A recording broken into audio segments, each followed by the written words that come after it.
Na esteira dos últimos 20 anos, no protagonismo do que é geralmente veiculado como conflito entre Israel e Palestina, o nome Hamas aparece constantemente, como um grupo terrorista, assim denominado por Israel, que sempre a ataca e por isso ela devolve, digamos assim, criando operações militares que levam a diversas mortes civis, principalmente na faixa de Gaza. Porém, de onde surgiu o Hamas? Como iniciou-se o Hamas? Bem, é essa história que vamos entender hoje, como Hamas se tornou uma parte integrante no conflito Israel e Palestina e como muitas vezes desde seu início é instrumentalizado em favor da política israelense. Fundado em 1987, a sigla Hamas é o acrônimo árabe para Harakat al-Muqawamat al-Islamiyya, o Movimento de Resistência Islâmico, tratando-se de uma organização política e paramilitar que deriva sua legitimidade da resistência palestina baseada na faixa de Gaza contra a colonização e avanço territorial israelense. Contudo, as raízes do Hamas são anteriores e é preciso entender seu contexto de fundação e propósito inicial. Após a Guerra dos 6 Dias, em 1967,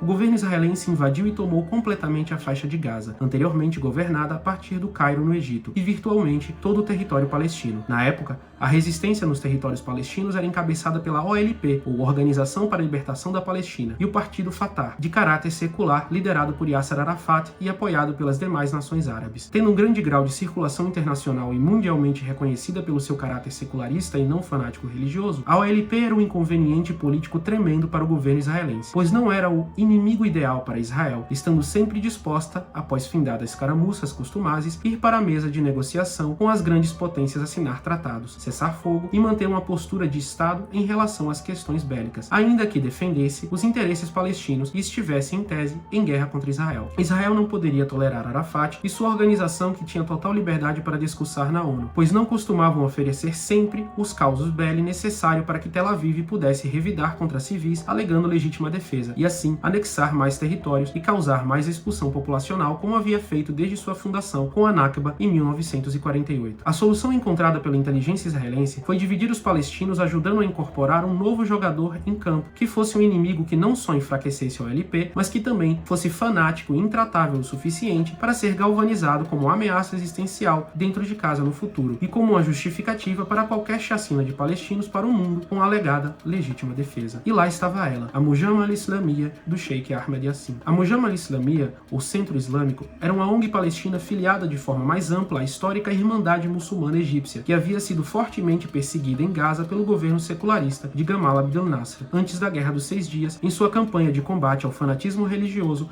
inaugurado por Said Qutb. Apesar de também de certa forma politizada, a Mujama em princípio era uma organização voltada para oferecer clínicas médicas, bancos de sangue, mesquitas, centros de caridade, sua visão do que era a religião islâmica e escolas. Mas o mais importante do ponto de vista israelense era a crítica do que Yasser Arafat propunha para uma sociedade palestina nacionalista e secular árabe, esta cisão podendo ser facilmente instrumentalizada por Israel. Em 1979, a Mujama foi inclusive reconhecida e registrada pelos israelenses como uma ONG oficial em Gaza, que era governada por eles, e o governo israelense não só autorizou seu funcionamento, como financiou sua ampliação para redirecionar de propósito o fluxo intelectual palestino ante a herética proposta secular da OLP de Arafat e derrotar o inimigo histórico através de uma guerra civil palestina. Israel queria que palestinos fossem extremistas o suficiente. Sob o governo sionista em Gaza, a Mujama al-Yassin recebeu autorização para fundar sua Universidade Islâmica em 1978 e ensinar sua visão religiosa embebida de cultubismo dentre os jovens palestinos em massa. Parecia um ganha-ganha para Israel no momento. Iriam dividir os palestinos, minar Arafat e, de quebra no futuro, vender para o mundo que sua sociedade ocidentalizada, avançada e evoluída estaria apenas matando em massa fanáticos religiosos e não um povo que só queria parar de ser chacinado e expulso de sua terra natal. Yitzhak Segev, governador da Gaza ocupada por Israel na época, chegou a admitir mais tarde que havia recebido dinheiro do governo israelense para injetar na Mujama al-Yassin, ainda que ele mesmo achasse a estratégia perigosa demais, pois via em primeira mão a visão de Palestina e religião apregoada pela Irmandade Muçulmana e a Mujama. Mas esse era o objetivo, e tudo parecia perfeito. Arafat ia perdendo popularidade, Fatah e Hamas disputavam e a OLP perdia força, até que estoura inaugura a primeira intifada. Em 8 de dezembro de 1987, no campo de refugiados de Jabalia, palestinos revoltados com mais mortes civis iniciam a Guerra das Pedras ou Intifada. Uma série de protestos gerais com paus e pedras contra o exército israelense invasor tem início e um banho de sangue começa. Ahmed Yassin capitaliza o conflito e valganiza a revolta palestina na criação de sua própria vertente militar armada, e o centro islâmico Mujama dá origem ao Hamas. Com 40% das mesquitas em Gaza em suas mãos, o Hamas não só ganhou mais e mais terreno, popularizando o ataque à bomba suicida na resistência palestina, a fabricação de mísseis rústicos para lançar em alvos israelenses e pregando a total destruição do Estado de Israel e pouco diálogo ou solução definitiva. Após verem o Hamas se tornar o que chamam constantemente de grupo terrorista islâmico, Israel mata Yassin numa operação militar em 2004, mas isso só serviu para criar um mártir da causa palestina e fortalecer ainda mais o Hamas. Ganhando em 25 de janeiro de 2006 as eleições nos territórios palestinos, o Hamas funde sua visão de religião, guerra e resistência à causa palestina. Hamas vira Palestina e Palestina vira Hamas. E torna-se, mesmo às custas de algumas vidas civis em Israel, sua estratégia político-militar perfeita. Na propaganda internacional israelense, defender a Palestina torna-se defender o Hamas e o que chamam de terrorismo. E criticar seus crimes, que provocam as reações do Hamas, torna-se antissemitismo. Afinal, Israel só está se defendendo. Israel pode, para o seu maior aliado internacional, os Estados Unidos, bombardear escolas, hospitais, casas e o que mais querem em Gaza, pois todo o alvo civil é, em tese, do Hamas, pois foi ainda naqueles fatídicos anos 70 que haviam construído uma forte infraestrutura inicial com apoio israelense em Gaza. Agora, o ano é 2023, mais especificamente, o dia 8 de outubro. O Hamas lança uma operação aparentemente surpresa de invasão e contra-ataque em Israel em resposta à já em frangalhos faixa de Gaza, no que parece ser uma marcha final desesperada do que é a maior prisão a céu aberto do mundo. Alvos civis israelenses são atacados, levando à morte de dezenas e à captura de militares do IDF. Um Benjamin Netanyahu, numa imensa crise política e impopularidade de seu regime, vê, mais uma vez no Hamas, como outros premieres israelenses haviam visto antes, a justificativa perfeita para fazer em Gaza o que fez em 2011 e 2014, pois Israel está sendo atacada, vendendo para o mundo a justa reação, ocultando de todos a ação histórica que provocou o surgimento do Hamas. O que aprendemos da história das relações Hamas versus Israel é que quando se tem poder e dinheiro, um país pode até mesmo criar um inimigo customizado que sirva a seus propósitos para rotulá-lo do que quiser e justificar suas ações. Não importa qual seu lado neste conflito. É fato de que, em nome do combate ao Hamas, mais e mais palestinos, que muitas vezes são sequer apoiadores do grupo, são mortos. Mas, enquanto ambos se degladiam, a massa da população palestina presa em Gaza vive à beira da fome, miséria, ocupação brutal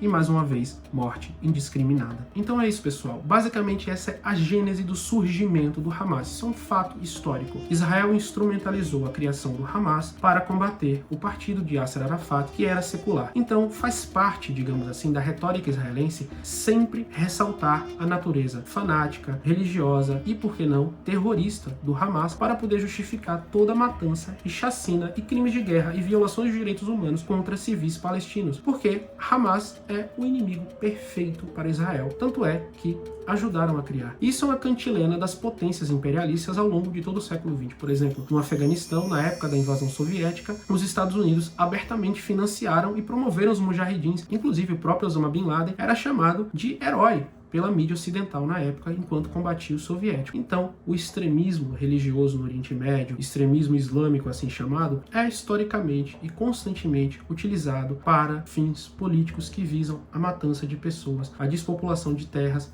e o aproveitamento de recursos naturais. A questão palestina hoje vem se transformando numa grande cruzada israelense para o combate do Hamas. Porém, como vimos historicamente, a questão é muito mais complicada. Os palestinos, além de passarem por uma verdadeira campanha de limpeza étnica desde a fundação de Israel, expulsão de território, matança indiscriminada, têm que enfrentar a retórica da galvanização de toda a resistência a este avanço israelense num grupo que muitas vezes eles nem apoiam. A primeira eleição que elegeu o Hamas foi inclusive extremamente acirrada, porque boa parte dos palestinos não queriam a visão que o Hamas tinha, digamos, de enfrentamento a Israel, mas Israel queria o Hamas no poder e ela ajudou o Hamas a se estabelecer no poder. Então a gente vai ver ao longo dos próximos anos o uso constante do terrorismo do Hamas enquanto uma ameaça existencial e do fato de que realmente muitos civis israelenses morrem nas ações do Hamas, mas para ocultar e desviar a ação do que é um dos maiores genocídios ainda em curso, que é a morte em massa do povo palestino, objetivamente definitivamente a destruição de suas terras num cenário político absurdamente terrível, porque Israel se vende para o mundo como a maior democracia do Oriente Médio, ou a única democracia do Oriente Médio, e diz que todos ali dentro de seu território são iguais, é uma maravilha, e por isso ela precisa combater o Hamas para, digamos assim, poder estabilizar sua sociedade. Porém, do outro lado, você tem uma faixa de Gaza completamente cercada por mar, por terra e por ar, controlada por Israel, com seus recursos hídricos cortados, sua capacidade de transação financeira cortada, uma população que vive à beira da inanição, doença, morte, sem estrutura hospitalar, enfim, controlada por Israel, mas sem serem cidadãos de Israel, no que é classificado por muitos como um apartheid, mas que mais uma vez é sempre justificado com base no combate ao Hamas. E se você gostou desse vídeo, eu queria recomendar alguns livros para você que está interessado em entender um pouco mais da questão histórica palestina. E vamos começar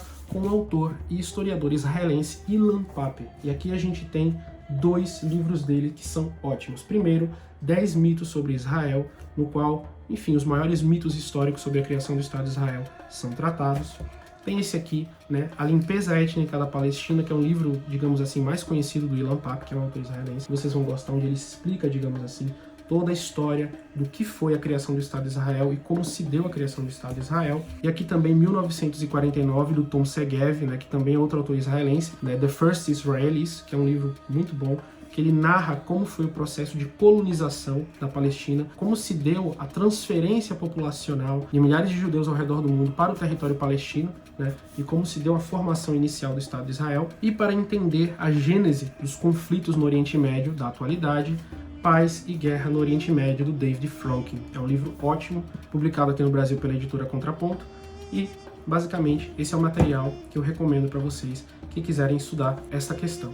E é isso, pessoal, espero que vocês tenham gostado do vídeo, deixem seus comentários e like para ajudar o canal. Assalamu alaikum, até a próxima.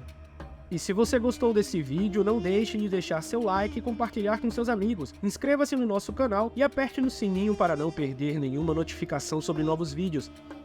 Acesse também o portal da página História Islâmica, onde você vai ter acesso aos mais variados artigos sobre os temas que abordamos no nosso projeto. Também conheça a nossa plataforma de aulas, onde você terá acesso aos mais variados conteúdos sobre os temas que envolvem o mundo islâmico, história e atualidades. E também nos siga nas outras redes sociais, como no Instagram, no TikTok e no Facebook. E é isso aí, assalamu alaikum, até o próximo vídeo. História Islâmica com Mansur Peixoto.